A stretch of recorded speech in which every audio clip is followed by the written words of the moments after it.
ആള് മറ്റാരുമല്ല, അതായത് സ്വന്തം മുടി പോലും വെളുത്തിരിക്കുന്ന ഇഷ്ടമല്ലാതെ കറപ്പിക്കുന്ന, അത് ഫോണിന്റെ കവർ പോലും കറുത്ത കവർ മേടിച്ചിട്ടിട്ടുള്ള, ഇടുന്ന ഡ്രസ്സിൽ പോലും കറുപ്പുള്ള, എന്നാൽ കറുപ്പിനെ ഇഷ്ടമല്ലാത്ത കറുത്ത ആളുകളെ കണ്ടു കഴിഞ്ഞാൽ കാക്കയുടെ നിറമാണെന്നും അവരുടെ കുലത്തിനെ കുറ്റം പറയുകയും അവരുടെ അച്ഛനെയും അമ്മയും കുറ്റം പറയുകയും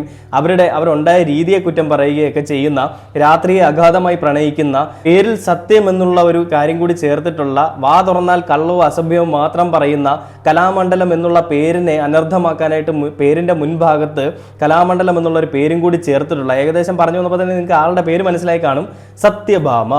അതായത് സത്യം മാത്രം വിളിച്ച് പറയുന്ന ഭാമ, അല്ലെങ്കിൽ അങ്ങനെയുള്ളവൾ എന്നൊക്കെ ആയിരിക്കും ആ പേരിന്റെ അർത്ഥം. എന്താണെന്ന് അറിയില്ല, അവരുടെ അച്ഛനും അമ്മയും എന്താണ് ഉദ്ദേശിച്ചത് നമുക്കറിയില്ല. പക്ഷേ ഈ സത്യം മാത്രം വിളിച്ച് പറയുന്ന, അല്ലെങ്കിൽ സത്യഭാമ എന്ന് പേരിട്ടിട്ട് ആ പേരിന് പുല്ല് വില കൊടുക്കുന്ന ഒരു തരത്തിലുള്ളൊരു സ്വഭാവമുള്ള ഒരു സ്ത്രീ